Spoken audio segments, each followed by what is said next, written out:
여러분 안녕하십니까? KBS 아메리칸 뉴스입니다. 남가주 대부분 지역에 통행 금지령이 해제된 가운데 이번 주말 동안에도 항의 시위는 계속될 전망입니다. 다만 방화나 약탈 등 폭력적인 양상이 다시 나타날 경우 통행 금지령은 다시 내려질 가능성도 배제할 수 없습니다. 이채은 기자입니다. 오늘부터 이번 주말까지 곳곳에서 시위가 이어집니다. 오늘과 내일 LA 다운타운을 포함한 할리우드와 산타모니카, 롱비치 등 10여 개 도시에서 시위가 이뤄질 전망인데 집회 시간과 장소는 소셜미디어를 통해 실시간으로 공유되고 있습니다. 오렌지 카운티 일대 곳곳에서는 최소 20곳 이상의 크고 작은 시위가 예정돼 있습니다. 부에나파크와 애너하임, 그리고 플로튼을 비롯한 한인 밀집 지역에서 시위가 열릴 예정인데 한인들의 각별한 주의도 필요해 보입니다. 조지 플로이드 추모식이 거행된 다음 날인 오늘, LA 카운티를 비롯한 오렌지 카운티 곳곳에서도 항의 시위가 이어졌습니다. 지난 주말과 같은 약탈과 방화는 줄어들고 시위 대부분은 평화적으로 마무리됐습니다. 불법 행위에 대한 경찰의 단속과 체포가 강화되고 있고 시 정부의 발빠른 대응도 폭력 시위를 줄이는 데 기여했습니다. 하지만 시위대 규모는 점점 늘어나고 있어 아직 안심하긴 이른 시점입니다. 이번 주말 또다시 약탈과 폭력 등 소요 사태가 발생할 경우 통행 금지령이 다시 내려질 가능성도 있습니다. LA 카운티의 통금은 해제된 상태지만 88개 독립시정부는 통행 금지령을 얼마든지 재개시킬 수 있습니다.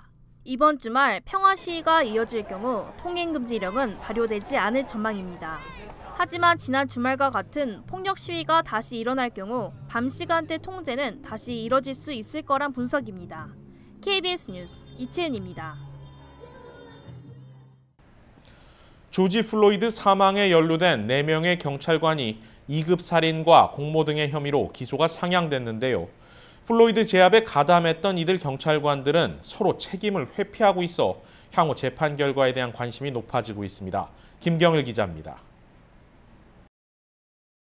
흑인 조지 플로이드 사건과 연루된 경찰관 2명이 재판에서 목 누르기를 제지하려 했으나 상관이 이를 무시했다고 주장했습니다. 당시 사건 현장에 출동한 경찰관은 모두 4명으로 해너핀 카운티 법원에서 쇼빈을 제외한 3명이 처음으로 재판을 받았는데 그중 레인과 킹의 변호인은 이들이 쇼빈에게 플로이드의 목을 무릎으로 누르지 말라고 말렸으나 무시당했다고 주장했습니다. 고참 명령에 어쩔 수 없이 체포에 가담한 것이라고 밝힌 것입니다. 킹과 레인의 변호인은 법정에서 19년 경력의 쇼빈을 맡기에는 킹은 정규직 경찰관으로 3번째 교대조 근무를 하고 있었고 레인은 정규직으로 근무한 지 나흘째 되는 날이었다고 밝혔습니다. He landed on the ground. They held him down waiting for an ambulance because he had cut his mouth pushing out. 미네소타주 키스 앨리슨 검찰총장은 4명의 경찰관 중 플로이드의 목을 누른 데릭 쇼빈을 2급 살인 등 혐의로 나머지 3명은 2급 살인 공모 등 혐의로 기소했습니다. 공소장에 따르면 쇼빈이 플로이드의 목을 무릎으로 누르고 있는 동안 킹은 플로이드의 등을, 레인은 플로이드의 다리를 붙잡고 있었습니다.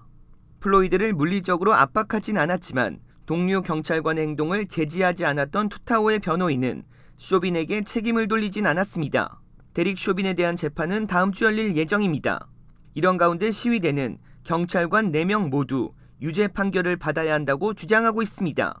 그러나 전문가들과 언론은 흑인을 상대로 한 폭력 범죄로 경찰관들이 기소되는 일은 드물고 기소될 경우에도 배심원들은 유죄 판결을 내리기 꺼리는 태도를 반복하고 있어 무죄로 풀려나는 경우를 보였다고 지적했습니다.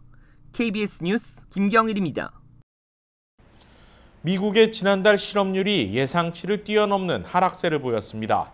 코로나19 사태 이후 정점을 찍었던 실업률이 점차 안정세를 찾아가는 모습인데요.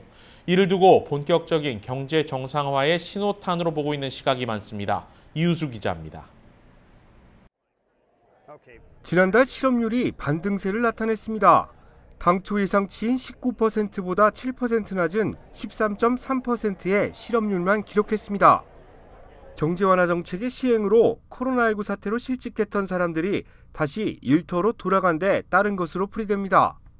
지난 4월에 기록된 14.7%의 실업률은 2차 세계대전 이후 최고치였으며 일자리 감소는 대공황 이후 최대치를 기록했습니다. 신규 일자리의 증가도 지난달 낮은 실업률을 기록하는데 직접적인 영향을 준 것으로 분석됩니다. 지난달에는 200만 건 이하인 188만 건의 실업수당이 청구됐는데 코로나19 사태 초반인 3월 687만 건에 비해 3분의 1에도 미치지 못하는 수치입니다. 경제 전문가들은 실업률 반등에 긍정적인 입장입니다. 사실상 코로나19 사태로 인한 경기 침체가 바닥을 찍고 다시 반등세로 이어지는 실질적인 기점이 될 것으로 보고 있습니다. 백악관도 경제 완화 정책이 효과가 나오고 있는 것이라며 기대를 나타내고 있습니다.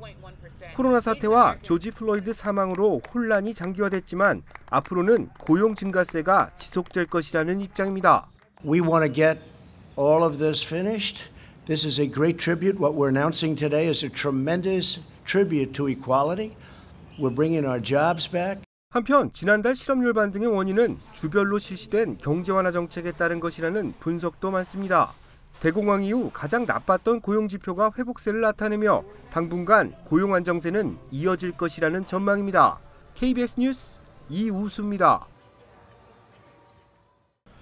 뉴욕 퀸즈 지역의 한인단체와 종교단체 그리고 흑인 커뮤니티 단체들이 인종화합을 위한 성명서를 발표했습니다. 제휴사 뉴욕 KBTV 이창원 기자가 보도합니다. 오늘 플러싱 도서관 앞에서 민권센터를 주축으로 플러싱 상공회의소, 이민자보호교회 네트워크, 유니언 상가협회, 뉴욕 가정상담소, 시민참여센터 등 한인단체와 흑인, 히스패닉 커뮤니티 단체 등은 인권 수호에 목소리를 높였습니다. 한인단체들은 성명서를 통해 플러싱 커뮤니티의 화합을 다짐하고 조지 플로이드의 사망 사건과 경찰 폭력을 규탄하며 인권과 정의 책임의 원칙을 모두 함께 요구한다고 밝혔습니다. 또 아시안 아메리칸 흑인 민권 운동의 수혜자들이라며 우리가 함께 탄압에 맞서는 일은 우리 미래 커뮤니티에 직결돼 있다고 밝혔습니다. 기자회견에 참석한 단체들은 Black Lives Matter를 지지하며 뉴욕 시경 예산을 줄이고 10억 달러를 휴먼 서비스에 촉구했습니다. 또한 경찰 비밀 중단, 50A 법 폐지, 경찰 통계 기록 투명화 법안, 행정명령 147을 강화하는 특별검사 법안, 경범에 대한 불필요한 체포 축소 법안을 지지한다고 목소리를 높였습니다. 경찰이 나쁜 일을 해도 우리 보통 사람들은 그 사람 백그라운드를 볼 수가 없어요. 그런 법을 만드는 이유는 너무 위험하고 경찰들이 이번 주 계속 텔레비 본 것처럼 보통 사람들을 맨발을 때리고 폭행해도 그 경찰들을 우리가 레코드를 볼 수가 없습니다. 그런 법을 지금 없애려고 지금 다음 주에 얼버니 가가지고 열심히 지금 일을 하고 있습니다.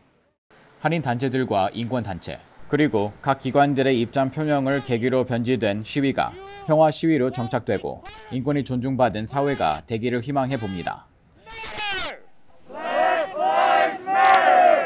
KBTV 뉴스 이창원입니다. 샌버나디노 카운티 레드랜드 지역에 있는 아마존의 물류센터에서 대형 화재가 발생했습니다. 소방당국은 오늘 새벽 5시경 LA에서 동쪽으로 60마일 10번 프리웨이 선상에 있는 대형 물류센터에서 화재가 발생했다는 신고를 받고 출동했습니다. 화마로 인해 지붕과 외벽이 모두 무너졌고 물류센터 한 동이 모두 전소됐습니다. 인근에 주차 중이던 아마존 소속 트럭들도 불에 탔습니다. 물류센터는 모두 100여 명의 직원들이 일하고 있는데 화재로 인한 인명피해는 보고되지 않았습니다. 레드랜드시 관계자는 이번 화재가 시위대와 관련은 없다고 밝혔습니다. 물류센터에는 최신 화재 경보 시스템이 설치돼 있었던 것으로 알려졌는데 현재 자세한 화재 원인이 조사 중입니다. 코로나19 사태 이후 많은 사람들이 활동을 못하면서 면역과 체력이 약해졌다고 하죠. 특히 흡연자들의 경우 코로나 감염 위험이 상대적으로 더 높고 감염됐을 경우에도 증상이 더욱 심각하다는 경고가 나왔습니다. 코로나19는 발열과 함께 중증 호흡기 질환으로 분류되고 있습니다. 감염됐을 경우 호흡곤란이 심각하게 온다는 것인데 특히 폐 기능이 약한 호흡기 환자에게는 치명적입니다. 코로나19 사망자의 90%가 기저질환자인데 만성 호흡기 질환자도 포함됩니다. 연방의무관 보고서에 따르면 흡연은 면역 체계를 약화하는데 일반 담배나 전자담배를 사용하는 사람 모두 코로나 바이러스에 감염될 경우 더 심각한 증상을 겪을 수 있다고 경고합니다. 한편 한인금연센터 ASQ는 코로나19 사태 속에서도 정상적으로 서비스를 제공하고 있습니다. 전화나 웹사이트를 통해 간단한 등록 절차를 거치면 무료 금연 서비스를 제공받을 수 있습니다. 경찰에 의해 목을 짓눌려 숨진 조지 플로이드 사건 이후 연방의회 차원에서 목 누르기 금지를 포함한 경찰 개혁안이 추진되고 있습니다. 게빈 뉴섬 캘리포니아 주지사도 캘리포니아 주 내 경찰 교육 프로그램에 목 누르기 금지를 포함시키고 대대적인 제도 개선을 약속했습니다.